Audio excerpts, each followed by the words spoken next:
Explorers and welcome to Magnet Brains where knowledge flows and idea grows. मैं हूं आपकी science educator और आज के लेक्चर में स्टूडेंट्स हम क्लास 8 साइंस का जो हमारा चैप्टर 8 है nature of matter, elements, compounds and mixture, उसका एक नया टॉपिक पढ़ने वाले हैं जो कि है हमारे पिछले टॉपिक का कंटिन्यूएशन कि अलग अलग टाइप्स के प्योर सब्सटेंसेस क्या होते हैं। आज हम उसमें कंपाउंड्स के बारे में जानेंगे। इसके पहले के लेक्चर में प्योर सब्सटेंसेस क्या हैं और एलिमेंट्स क्या होते हैं वो मैं आपको बता चुकी हूँ, और अगर वो लेक्चर आपको देखना है तो उसका लिंक आपको डिस्क्रिप्शन बॉक्स में मिल जाएगा या फिर आप ऊपर आई बटन पे टैप करके भी देख सकते हैं। आइए हम अपने लेक्चर में आगे बढ़ते हैं और जानते हैं आखिर कंपाउंड्स क्या होते हैं।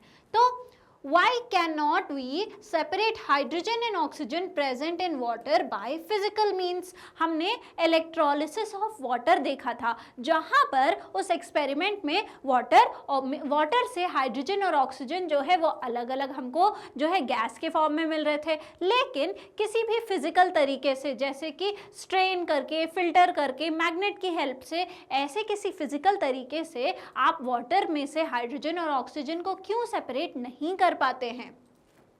In water, the particles of hydrogen and oxygen are so tightly attached to each other that it is generally impossible to separate them apart using physical methods। अब वाटर के केस में क्या होता है, जो पार्टिकल्स हैं हाइड्रोजन और oxygen के वो एक दूसरे से इतने टाइटली अटैच्ड होते हैं, उनके बीच में जो बॉन्ड होता है वो इतना ज़्यादा स्ट्रॉन्ग होता है कि जनरली जो है उनको सेपरेट कर पाना फिजिकल मेथड से ईजी नहीं होता है, ये पॉसिबल जो है नहीं होता है।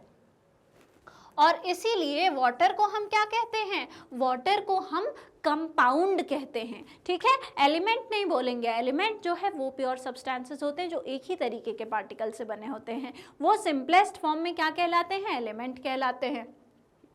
लेकिन वाटर क्या है, हाइड्रोजन भी है इसके पास और ऑक्सीजन भी है, तो इसको हम क्या बोलेंगे, इसको हम कंपाउंड बोलेंगे। Compounds are formed when different elements combine in a fixed ratio to form something entirely new. इसमें हर चीज़ जो है इस आपकी डेफिनेशन में इंपॉर्टेंट है कि एलिमेंट्स जो हैं, जब अलग अलग तरीके के एलिमेंट्स जो हैं एक साथ आके कंबाइन होते हैं तब फॉर्म होते हैं क्या, कंपाउंड्स। लेकिन कंडीशन क्या है कि इनकी रेशियो जो है वो फिक्स होनी चाहिए। जैसे कि अगर हम वाटर की बात करें तो वो क्या है, 2 हाइड्रोजन और 1 ऑक्सीजन के रेशियो में जो है, जब हमारा हाइड्रोजन और ऑक्सीजन जुड़ता है तभी जाके वाटर का फॉर्मेशन होता है। तो कंपाउंड्स जो हैं वो क्या होते हैं, जब अलग अलग एलिमेंट्स जो हैं एक फिक्स रेशियो में जो है एक दूसरे से कंबाइन होते हैं, और जो नया प्रोडक्ट बनता है इस कॉम्बिनेशन के बाद वो जो है ऑल टुगेदर एक नया प्रोडक्ट होता है। ठीक है, उसकी जो प्रॉपर्टीज़ होती हैं वो बिल्कुल डिफरेंट होती हैं, इसी को हम कहते हैं कंपाउंड। बेसिकली एलिमेंट्स जुड़ के फिक्स रेशियो में एक नया जो है प्रोडक्ट बना रहे हैं, उसको हम कंपाउंड बोलते हैं। The properties of compounds are different from those elements forming that compound. अब जिन एलिमेंट से जुड़ के ये कंपाउंड बन रहा है, जो नया प्रोडक्ट, जो नया हमारा कंपाउंड बना है, उसकी प्रॉपर्टी बिल्कुल ही डिफरेंट होगी एलिमेंट के प्रॉपर्टी से। ऑलराइट, आ गई बात समझ में? आइए आगे बढ़ते हैं। The constituent elements of a compound cannot be separated by any physical method। अब जो constituent elements हैं compound के, उसको आप जो है किसी भी physical method से separate नहीं कर सकते हैं। जैसे अभी हम कह रहे थे कि water को जो है आप उसको हाइड्रोजन और ऑक्सीजन में किसी physical method से separate नहीं कर सकते हैं, वैसे ही compound में भी, किसी भी compound में जो है अगर compound form हो गया है तो physical method से आप जो है उसके components को अलग अलग नहीं कर सकते हैं। ठीक है, तो जो हमने एक्टिविटी परफॉर्म करी थी 8.3 जो पिछले लेक्चर में मैंने आपको बताया था, जिसमें जो है हमने 2 गैसेस निकाली थी, हाइड्रोजन और ऑक्सीजन, उसमें we find that molecules of water are made of 2 different elements। उस एक्टिविटी में हमने क्या पाया था कि जो वाटर है वो किससे बना होता है, 2 अलग अलग तरीके के एलिमेंट से बना होता है। पहला हाइड्रोजन, दूसरा ऑक्सीजन। हाइड्रोजन और ऑक्सीजन, ठीक है, combined chemically in a fix ratio, और वो भी जो कॉम्बिनेशन है वो बिल्कुल एक फिक्स रेशियो में है। ऐसा नहीं है कि 3 जो है हमने हाइड्रोजन ले लिया और 4 जो है हमने ले लिया ऑक्सीजन, ऐसा नहीं है, उसका रेशियो बिल्कुल फिक्स्ड है कि 2 हम लेंगे एटम किसके, हाइड्रोजन के, और 1 एटम लेंगे हम किसका, ऑक्सीजन का, तब जाके ये क्या बनेगा, H2O बनेगा, ठीक है।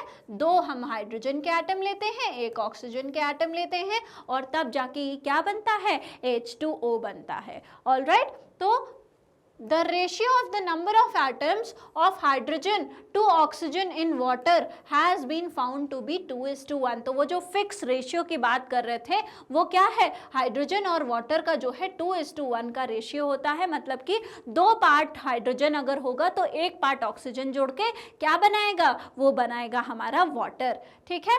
Are common salt and sugar elements और कंपाउंड्स। अब ये जो कॉमन सॉल्ट है या शुगर है ये एलिमेंट है या कंपाउंड है, आइए पता लगाते हैं। अब मैंने आपको पिछली उसमें बोला था कि जो फिगर थे हमारे जब हम एलिमेंट्स पढ़ रहे थे वो याद रखने को, आइए यहाँ पे देखते हैं उसका सिग्निफिकेंस। तो 2 पार्ट क्या है हमारे पास, हाइड्रोजन है, देखिए 2 पार्ट हाइड्रोजन है, और 1 पार्ट जो है ये रेड जो है वो क्या है, ये ऑक्सीजन है, और ये हाइड्रोजन है, ये हाइड्रोजन है, ये मिलके क्या बना रहे हैं, H2O बना रहे हैं, और ये क्या है, ये कंपाउंड है, ठीक है, ये क्या है, ये कंपाउंड है, ठीक है।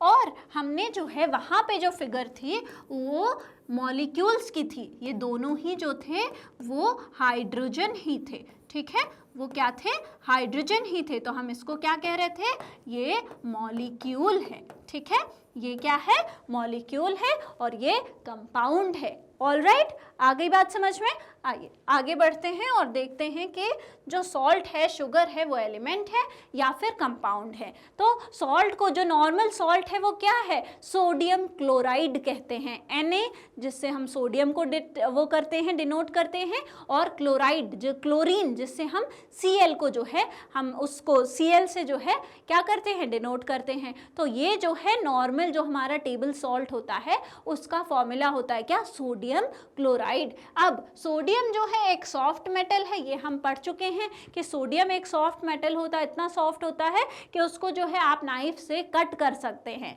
ठीक है। और क्लोरीन जो है वो एक हजार्डस गैस होती है, सोडियम एक मेटल है, क्लोरीन जो है एक नॉन मेटल है और वो गैस है, और वो जो है बहुत ही हार्मफुल होती है जो क्लोरीन गैस होती है। और ये दोनों जब कंबाइन होते हैं तो क्या बनाते हैं, एक हार्मलेस जो है और टेस्टी चीज़, टेस्ट को एनहांस करने वाला। सॉल्ट क्या होता है, टेस्ट को एनहांस करता है, खाने में भी सॉल्ट ना हो तो कैसा फीका सा खाना होता है, ये एक अच्छी यूजफुल चीज़ आपस में आके जो है बनाते हैं। तो सोडियम जो एक मेटल है और जो बहुत एक सॉफ्ट मेटल है, सोडियम जो है बहुत विग्रस रिएक्शन करता है वाटर के साथ, ये सारी चीज़ें हमने पढ़ी हैं।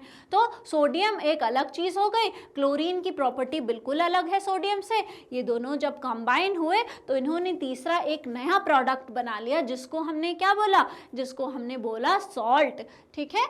और उसको, वो सॉल्ट की क्या प्रॉपर्टी थी, हमारे सोडियम और क्लोरीन से बिल्कुल अलग थी, ठीक है। सोडियम क्लोराइड हमने बनाया जो कि जो है पार्टिकल से बना होता है, किसके, सोडियम और क्लोरीन के। अब हम बात करते हैं कंपाउंड में क्या होता है, फिक्स रेशियो होता है, जो चीज़ें जुड़ रही हैं आपस में, जो कंबाइन हो रही हैं एलिमेंट्स, उनका रेशियो जो है वो फिक्स होना चाहिए। तो इसमें क्या है, 1 पार्ट सोडियम रहता है, 1 पार्ट क्लोराइड रहता है। सोडियम Na से लिखते हैं और क्लोराइड को, जो क्लोरीन को Cl से लिखते हैं। तो 1 पार्ट सोडियम 1 पार्ट क्लोरीन मिलके क्या बनाता है, सॉल्ट बनाता है, जिसको हम सोडियम क्लोराइड कहते हैं, ठीक है। आ गई बात समझ में। तो we learned that dissolved sodium chloride common salt may be separated from water by physical process of evaporation। हमने ये पढ़ा हुआ है कि अगर आपने जो है पानी में क्या मिला दिया, सॉल्ट मिला दिया, और अगर आप उस पानी को बॉईल करेंगे, वाटर को इवापोरेट कर देंगे, तो हमको पानी अलग और सॉल्ट अलग मिल जाएगा। Is it possible to separate sodium chloride into its elements by physical process? तो क्या ये पॉसिबल होगा कि आप सोडियम क्लोराइड जो आपने यहाँ पे बनाया, ये क्या बनाया, ये एक कंपाउंड बनाया, तो क्या आप इसमें से किसी भी फिजिकल प्रोसेस से, वही बॉइलिंग से, इवापोरेशन से, किसी भी तरीके से फिजिकल प्रोसेस से क्या आप इसको जो है अलग अलग कर सकते हैं? क्या आप सोडियम क्लोराइड को जो है सॉल्ट को फिल्टर करेंगे तो क्या सोडियम और क्लोरीन अलग हो जाएगा? नहीं। मैंने अभी क्या बताया था कि जब भी बात कंपाउंड्स की आएगी तो कंपाउंड्स जो हैं आप उनको जो है किसी भी फिजिकल प्रोसेस से सेपरेट नहीं कर सकते हैं, क्योंकि वो बहुत ही टाइटली जो है अटैच्ड होते हैं, उनका जो बॉन्ड है वो बहुत स्ट्रांग होता है। तो ये जो कंपाउंड हमने बनाया है जो सोडियम क्लोराइड है, उसको आप किसी भी फिजिकल प्रोसेस से सोडियम और क्लोरीन को अलग अलग नहीं कर सकते हैं। ठीक है, आ गई बात समझ में? Let us now explore if we can separate the elements in sugar। आइए हम देखते हैं कि जो शुगर है उसके हम एलिमेंट्स को जो है सेपरेट कर पाते हैं या फिर नहीं कर पाते हैं।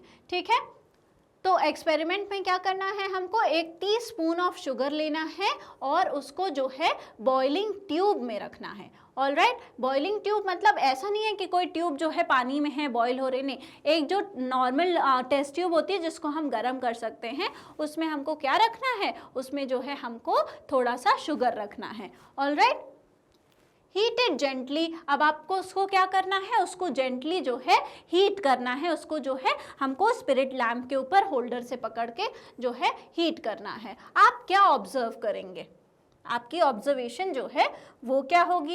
As you heat sugar it turns brown, later it begins to char, that is turn blackish. पहले जब आप शुगर को जो है हीट करते हैं वो धीरे धीरे ब्राउन होती है, कैरेमलाइज होती है और फिर वो धीरे धीरे ब्लैकिश कलर की हो जाती है। तो सबसे पहले जब शुगर की बात कर रहे हैं तो आइए जान लेते हैं कि आखिर शुगर जो है बना किस किस एलिमेंट से है। तो शुगर जो हमारा कंपाउंड है वो कार्बन, हाइड्रोजन और ऑक्सीजन से बना हुआ है। तो कार्बन जो है वो 12 होता है और हाइड्रोजन जो है 11 होता है, हाइड्रोजन 22 होता है और ऑक्सीजन जो है वो 11 होता है। तो C12H22O11 जो है ये हमारा है नॉर्मल जो हम शुगर जो हम कोट कर रहे हैं शुगर, उसका फॉर्मूला होता है। ठीक है, you will find small droplets of water inside boiling tube near it's open and. अब ये जो हमारा जो हम अपना टेस्ट ट्यूब बॉईल कर रहे थे, जो हमारा टेस्ट ट्यूब हीट कर रहे थे जिसमें शुगर थी, आप देखेंगे कि उसमें जो है वाटर के कुछ ड्रॉपलेट्स भी आपको थोड़ी देर बाद देखने को मिलेंगे। ठीक है, Was it in the dry sugar or did it come by the condensation of water vapor in the air? क्या जो अब यहाँ पे वाटर वेपर कहाँ से आया, या तो ये जो है उस शुगर के अंदर होगा या फिर एनवायरनमेंट में जो हमारा वाटर होगा वो क्या होगा, कूल डाउन हो गया होगा। लेकिन एनवायरनमेंट का वाटर आखिर कैसे कूल डाउन होगा, हम तो जो है हमारा जो हमारा टेस्ट ट्यूब है उसको तो हम हीट दे रहे हैं, तो ये पॉसिबिलिटी तो ख़त्म हो जाती है। अब जो पॉसिबिलिटी बचती है वो क्या है कि शुगर से जो है वो वाटर ड्रॉपलेट्स आ रहे हैं। ठीक है, क्योंकि हम हीट कर रहे हैं ट्यूब को तो वाटर जो है वो ड्राई शुगर से ही आया होगा, एयर से तो आएगा नहीं। तो can you predict what is left behind? क्या आप ये प्रेडिक्ट कर सकते हैं कि जो है क्या पीछे छूटा है? तो सबसे पहले वाटर वेपर कहाँ से आ रहा है, आप देखिए यहाँ पर क्या है, हाइड्रोजन और ऑक्सीजन भी है। ठीक है, कार्बन है, हाइड्रोजन है, ऑक्सीजन है और जो हमारा फॉर्मूला होता है वाटर का वो क्या होता है, H2O होता है। ठीक है, तो आप देखेंगे रेशियो बिल्कुल सेम है, डबल है हमारा हाइड्रोजन और ऑक्सीजन जो है वो 1 पार्ट है। ऐसे ही यहाँ पर भी है, डबल टाइम्स है ऑक्सीजन। तो जब आप इसको हीट करते हैं तो क्या होता है, ये वाला पार्ट अलग हो जाता है, जो हमारा वेपर है वाटर का वो उस फॉर्म में निकल जाता है और जो नीचे बच जाता है, जो हमारा लेफ्ट बिहाइंड वाला जो हम बात कर रहे हैं कि क्या बच गया है, वो क्या है, वो हमारा कार्बन जो है वो बच जाता है। ठीक है, आ गई बात समझ में? तो ये फॉर्मूले से जो है हमने देख लिया कि किन किन चीजों से बना हुआ है। तो वाटर ड्रॉपलेट्स आखिर कहाँ से आए हैं, वो शुगर के क्रिस्टल से ही आए हैं। तो charcoal, carbon is left behind in the boiling tube. तो उस ट्यूब में जो हमारा टेस्ट ट्यूब है उसमें क्या बच गया, सिर्फ अब कार्बन बच गया है। ठीक है। तो कार्बन, हाइड्रोजन और ऑक्सीजन जो था ये किस क्वांटिटी में थे, ये एग्जैक्टली 1:2 के रेशियो में थे।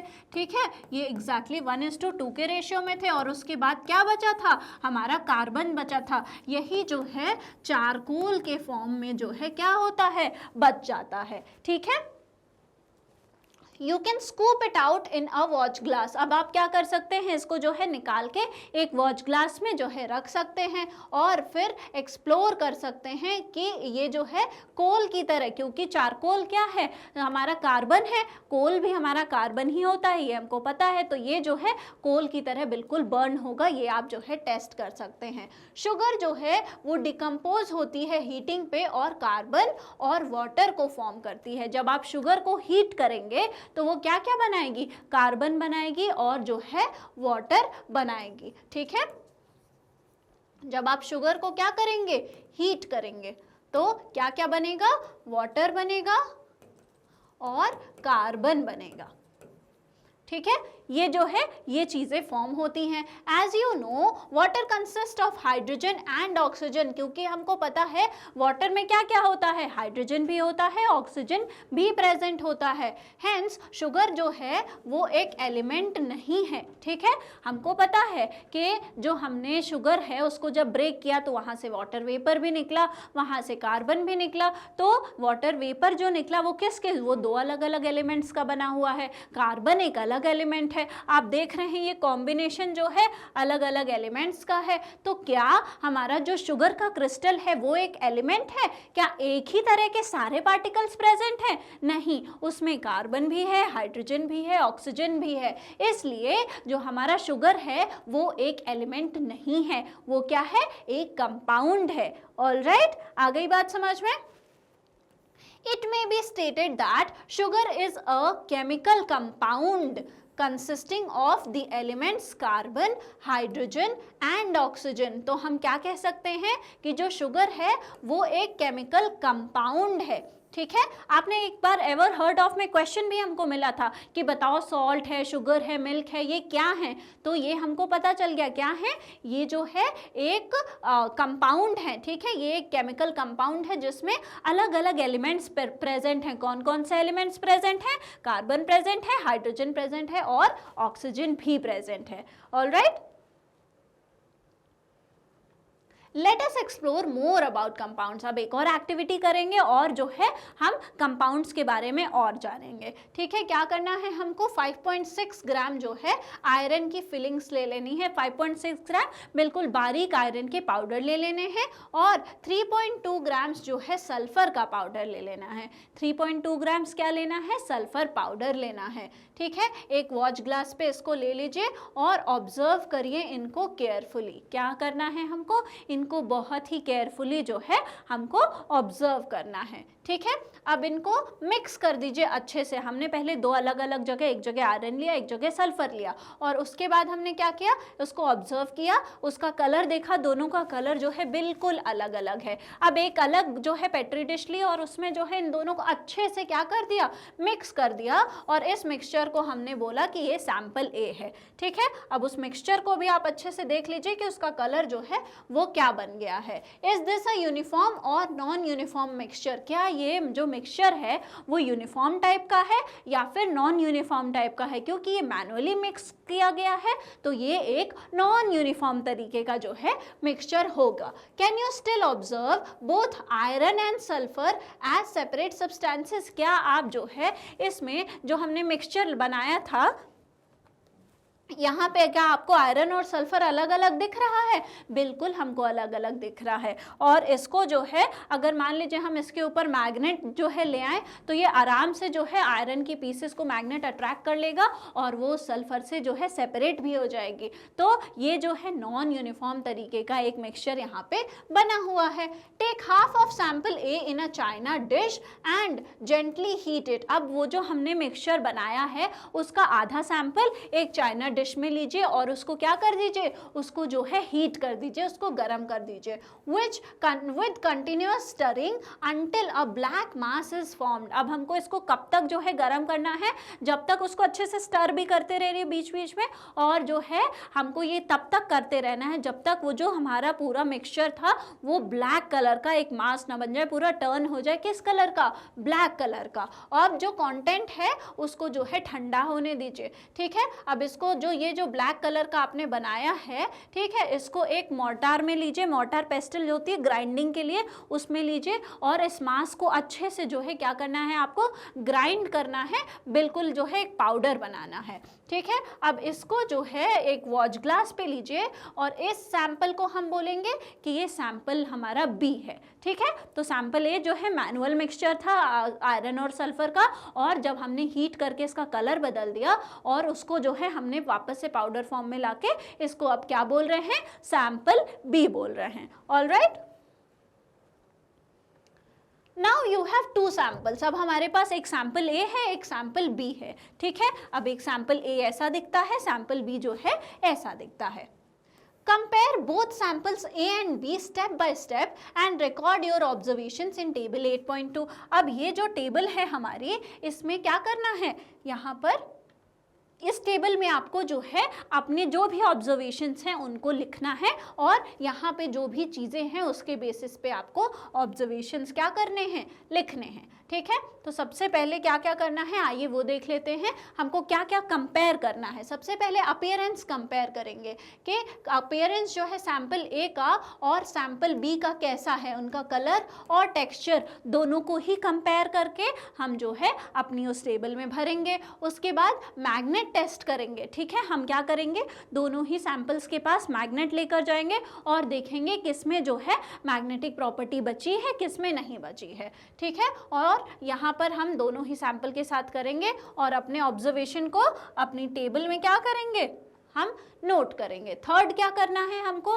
गैस टेस्ट करना है, ठीक है। स्मॉल अमाउंट जो है सैंपल ए का उसको हम टेस्ट ट्यूब में लेंगे और उसमें क्या ऐड करेंगे, डाइल्यूट हाइड्रोक्लोरिक एसिड, ठीक है, HCl डाइल्यूट हाइड्रोक्लोरिक एसिड जो है वो हम ऐड कर, थोड़ा सा हमने क्या लिया, सैंपल ए लिया, ठीक है, जिसमें सिर्फ आयरन और सल्फर था, अभी उसमें हीटिंग नहीं हुई थी, वो वाला सैंपल हमने एक टेस्ट ट्यूब में लिया, उसमें डाइल्यूट हाइड्रोक्लोरिक एसिड लिया और उसको क्या किया हमने, उसको जो है हमने थोड़ा सा टेस्ट ट्यूब में बस लिया। और फिर आप क्या ऑब्जर्व करेंगे, आप ऑब्जर्व करेंगे कि वहाँ पे थोड़ा सा जो है आपको स्मेल आने लगेगी। अच्छा, अब स्मेल को कैसे टेस्ट करते हैं, यहाँ पे देखिए ये करेक्ट मेथड है स्मेल करने का, कि थोड़ी दूर पे लिया वो टेस्ट ट्यूब और वहाँ से जो है अपनी तरफ ब्लो करना है, वाफ्टिंग के मेथड से जो है आपको करना है, ठीक है। तो जेंटली जो है जो गैस इवॉल्व हो रही है उसको अपनी तरफ वाफ्ट करके जो है अपनी नोज़ की तरफ ऐसे ब्लो करके स्मेल करना होता है, बिल्कुल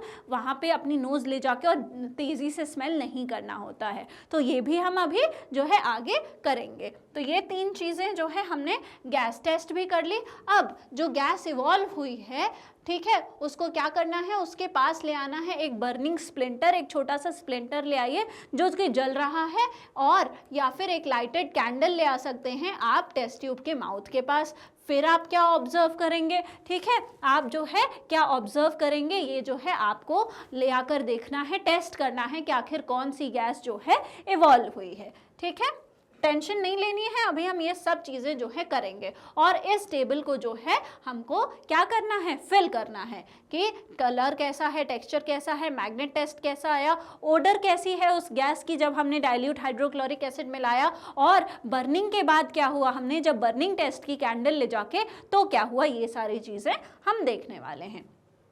तो अब क्या क्या डिस्कशन के पॉइंट्स बने हैं, क्या क्या हम फाइंड आउट करने वाले हैं। दोनों सैंपल्स जो एक ए और बी हैं, क्या वो सेम दिखते हैं, क्या वो एक जैसे दिखते हैं, ये आंसर तो हमको अभी ही मिल गया, वो बिल्कुल भी सेम नहीं दिखते हैं। जो पहला है उसमें हमको दोनों चीज़ें डिस्टिंक्टिवली दिख रही हैं, और दूसरा जो है वो बिल्कुल ब्लैक कलर का एक पाउडर हमने बना लिया है। तो क्या वो सेम दिखते हैं, नहीं, विच सैंपल एग्जिबिट्स मैग्नेटिक प्रॉपर्टीज। अब इन दोनों में से कौन सा सैंपल है जो मैग्नेटिक प्रॉपर्टी दिखाएगा, तो जो हमारा पहला वाला सैंपल है वो दिखाएगा मैग्नेटिक प्रॉपर्टी। अभी हम इसको आगे देखेंगे, ठीक है। Can we separate the components of sample A and B, क्या आप सैंपल ए और सैंपल बी के कंपोनेंट्स को अलग अलग कर सकते हैं? सैंपल ए को कर सकते हैं, सैंपल बी को नहीं, अभी करके देखेंगे।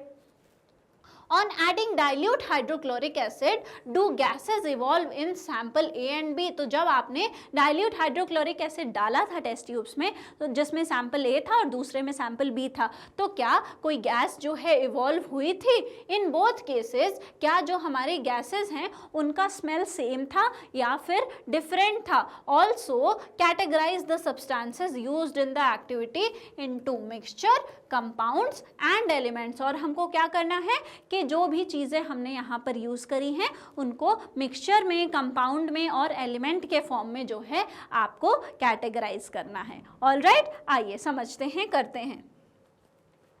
सबसे पहले बात कर लेते हैं सैंपल ए की, जिसमें सिर्फ हमने सल्फर पाउडर और आयरन की फिलिंग्स को मिक्स किया है और कुछ भी नहीं किया है, ठीक है। तो जो हमारा सैंपल ए है वो एक मिक्सचर है। तो पहला पार्ट हमने यहाँ पे कर लिया कि वो क्या है, वो एक मिक्सचर है और उसमें दो एलिमेंट्स जो हैं मिक्स हुए हैं, ठीक है, वो कंपाउंड नहीं है, ठीक है। समझने की बात है, कोई नया प्रोडक्ट फॉर्म नहीं हुआ है, क्योंकि हम उसको फिजिकली अलग अलग भी कर सकते हैं, अभी करके देखेंगे। यहाँ पर क्या हो रहा है कि जो आयरन है और जो सल्फर है उसको हमने सिर्फ जो है आपस में मिक्स किया है, तो इसको हम क्या बोलेंगे कि ये एक मिक्सचर है, ठीक है, आयरन और सल्फर का। Its components retain their properties, इनकी जो अपनी, इनका जो कंपोनेंट है, मिक्सचर किस चीज से बना होता है, अलग अलग कंपोनेंट से बना होता है। और किसी चीज को मिक्सचर कब कहते हैं, जब उनकी जो प्रॉपर्टीज हैं वो आपस में रिटेन हो, ठीक है। कब तक हो, उनकी जो प्रॉपर्टीज हैं वो आपस में रिटेन हो।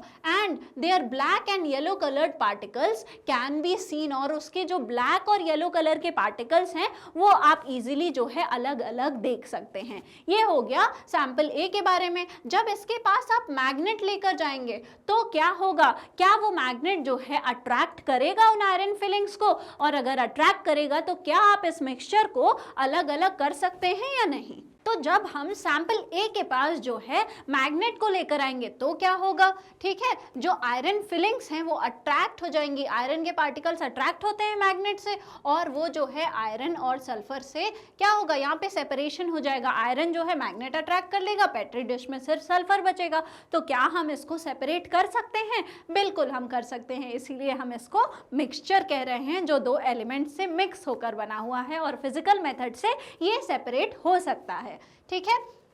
You might have observed that in sample A, आपने ऑब्जर्व किया होगा कि जो सैंपल A है, iron in the mixture reacts with dilute hydrochloric acid to form iron chloride and hydrogen gas। अब यहाँ पे वो जो गैस वाला, अब यहाँ पे केमिकली क्या हो रहा है, आइए ये देख लेते हैं। हमने क्या किया था, हमने जो है थोड़ा सा सैंपल लिया था और उसको जो है उसमें क्या डाला था, डाइल्यूट हाइड्रोक्लोरिक एसिड डाला था। तो जब सैंपल ए को हमने डाइल्यूट हाइड्रोक्लोरिक एसिड के साथ मिक्स किया तो क्या बना, तो जो है आयरन क्लोराइड बना। क्या बना, आयरन क्लोराइड बना। और कौन सी गैस रिलीज हुई, और हाइड्रोजन गैस जो है वो रिलीज हुई, ठीक है। तो आयरन ने जब रिएक्ट किया तो क्या बना, आयरन क्लोराइड और हाइड्रोजन गैस रिलीज हुई। अब ये जो हाइड्रोजन गैस होती है वो कैसी होती है, कलरलेस होती है, इसमें जो है कोई भी कलर नहीं होता है, और इसका जो स्मेल होती है वो भी कुछ भी नहीं होती है।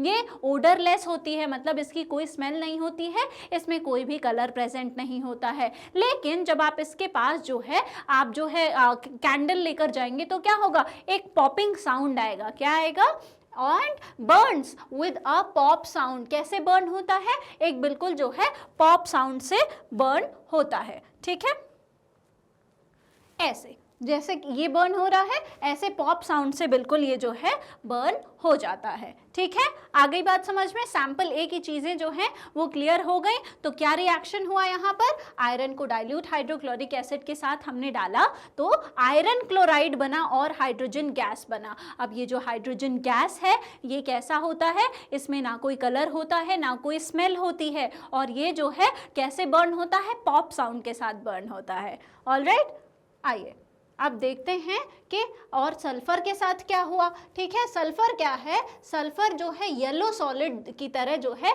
रह जाएगा, कहाँ पर? बॉटम ऑफ टेस्ट ट्यूब में। ठीक है, this shows that sulphur does not react with hydrochloric acid. अब यहाँ पर क्या हुआ कि सल्फर जो है वो हाइड्रोक्लोरिक एसिड के साथ रिएक्ट नहीं करता है। ठीक है, वो अपना जो है नीचे सेटल हो जाएगा। अब अगर रिएक्शन ही नहीं हो रहा है तो ना कोई नया प्रोडक्ट फॉर्म होगा, ना गैस फॉर्म होगा, ना कुछ होगा, ना कोई केमिकल रिएक्शन होगी। ठीक है, तो ये हमने देख लिया आयरन और सल्फर के बारे में। ठीक है, तो सिर्फ आयरन ने रिएक्ट किया था। आप ध्यान से देखिएगा, ये तो यहाँ पर क्या है कि सिर्फ आयरन ने रिएक्ट किया है किसके साथ? डाइल्यूट हाइड्रोक्लोरिक एसिड के साथ, और सल्फर ने जो है कोई भी रिएक्शन नहीं दिखाया है। ठीक है, अब सैंपल बी में जहाँ पे आयरन और जो हमने हमारा सल्फर है वो एक साथ जो है हीट होके नया कंपाउंड उन्होंने बना दिया था। आइए उसको भी टेस्ट कर लेते हैं। उसको देखने में वो कैसा था? वो बिल्कुल ब्लैक हो चुका था। ठीक है, तो जो ब्लैक मास है वो सैंपल बी है, वो किस चीज का है? आयरन सल्फाइड का है। ठीक है, वो किस चीज का है? वो आयरन सल्फाइड का है। अब आपको जो है यहाँ पे आयरन क्लोराइड है और यहाँ पे आयरन सल्फाइड है।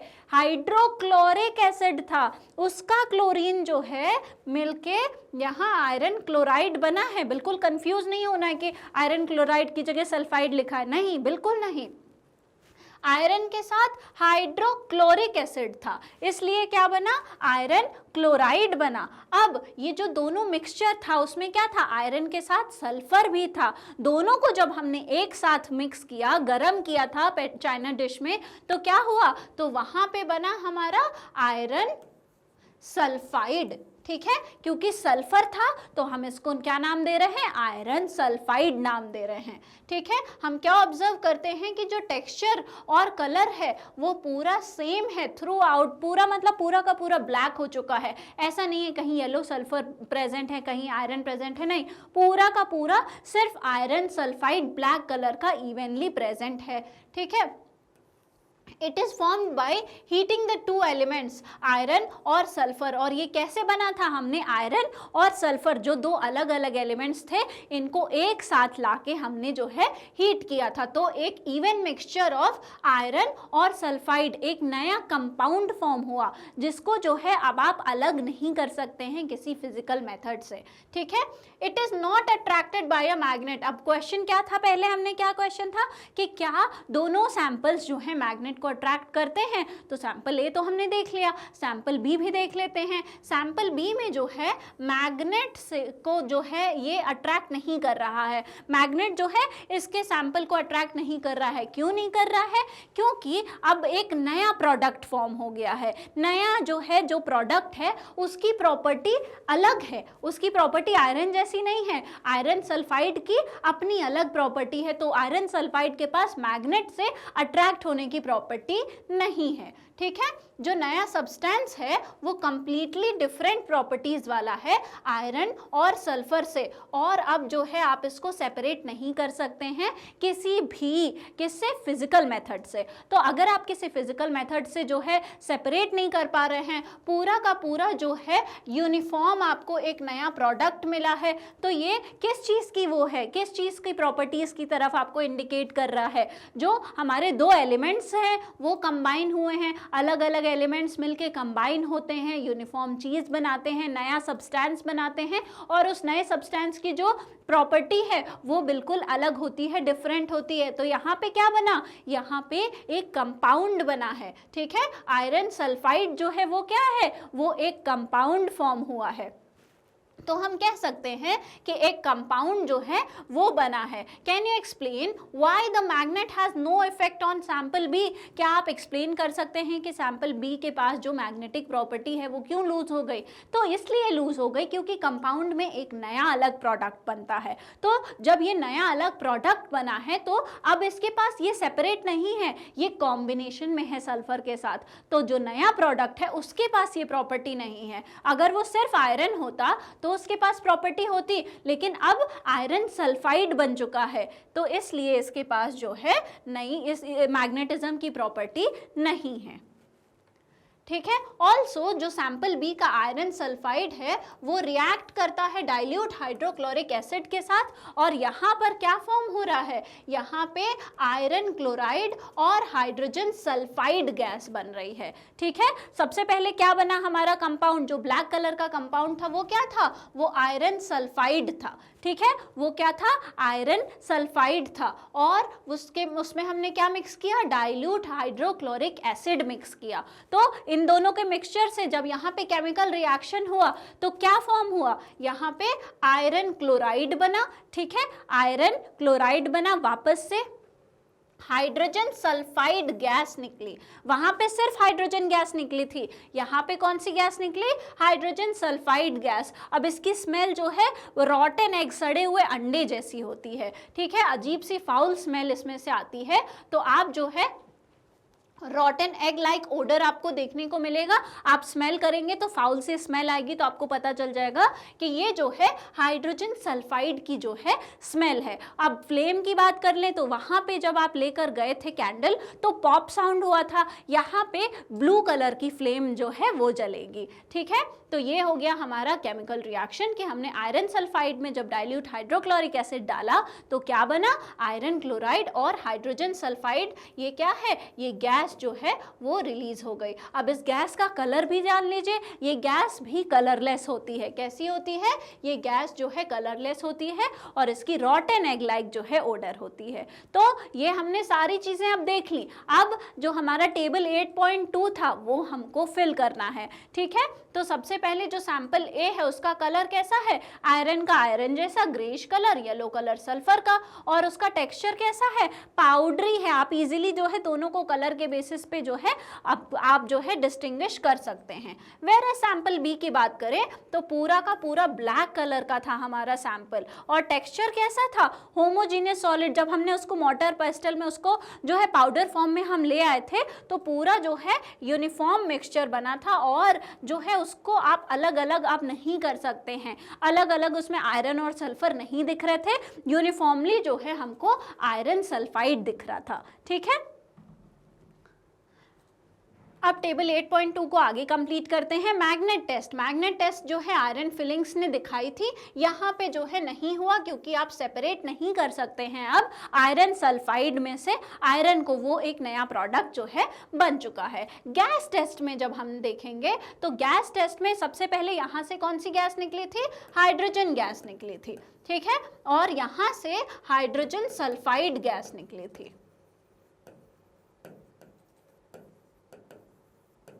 यहाँ से कौन सी गैस निकली थी, हाइड्रोजन सल्फाइड गैस निकली थी। और इसकी जो ओडर होती है वो कुछ भी नहीं होती है इसकी ना, ये दोनों ही गैसेस कलरलेस होती हैं और इसकी जो ओडर है, जो स्मेल है वो नहीं होती है। और कैसा है, ये जो है पॉप साउंड के साथ बर्न होता है। हाइड्रोजन गैस कैसा बर्न होता है, पॉप साउंड के साथ बर्न होता है। और अगर बात करें हम किसकी, हाइड्रोजन सल्फाइड गैस की, तो वो कलरलेस होता है लेकिन उसकी जो स्मेल है वो रॉटन एग लाइक स्मेल होती है और उसकी जो बर्निंग है वो ब्लूइश फ्लेम देता है। ठीक है, और ब्लूइश फ्लेम के साथ साथ जो है पॉप भी करता है, क्या, हाइड्रोजन की गैस के जैसा। ऑलराइट, तो ये हमने जो है अपना पूरा एक्सपेरिमेंट करके देख लिया कि कंपाउंड कैसे बन रहा है, नई नई प्रॉपर्टीज जो हैं वो कंपाउंड की कैसे हैं और कैसे आप जो है दो एलिमेंट्स को मिक्स करके एक नया कंपाउंड फॉर्म कर रहे हैं, बिल्कुल डिफरेंट प्रॉपर्टीज वाला।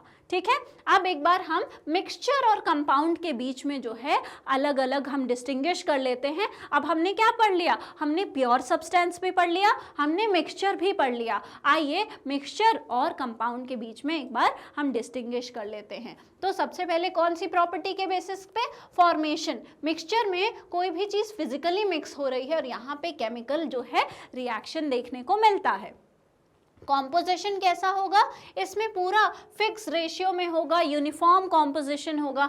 यहाँ पे वेरिएबल भी हो सकता है। जो प्रॉपर्टीज़ हैं अलग अलग कंपोनेंट्स की वो क्या होती हैं, वो यहाँ पे रिटेन होती हैं। हर चीज़ की अपनी अपनी अलग अलग प्रॉपर्टी मिक्स होने के बाद भी रिटेन होती है। लेकिन जो नया प्रोडक्ट फॉर्म हो रहा है, जो कंपाउंड फॉर्म हो रहा है, उसकी अपनी नई प्रॉपर्टी होती है, वो अपने एलिमेंट्स से जो है अलग प्रॉपर्टी शो करता है। अब सेपरेशन की बात करें तो फिजिकल मेथड से आप सेपरेट कर सकते हैं मिक्सचर को, लेकिन फिजिकल मेथड से आप कंपाउंड को सेपरेट नहीं कर सकते हैं। यहाँ पे आपको केमिकल मेथड्स की जो है ज़रूरत पड़ेगी। ठीक है, तो ये हमने डिफ्रेंशिएट कर लिया मिक्सचर और कंपाउंड को, और इस तरीके से हमने कंपाउंड को जो है पूरा पढ़ लिया है, समझ लिया है। आई होप आपको जो है ये लेक्चर समझ आया होगा। और अगर आपको हमारे और भी लेक्चर्स के वीडियोस देखने हैं तो वो बिल्कुल फ्री में अवेलेबल है हमारे मैग्नेट ब्रेन्स के यूट्यूब चैनल, हमारी मोबाइल एप्लीकेशन और हमारी वेबसाइट पे। साथ ही साथ ई नोट्स और ई बुक्स का लिंक आपको डिस्क्रिप्शन बॉक्स में मिल जाएगा। और हमारे जो अदर टॉप कोर्सेज हैं जो कि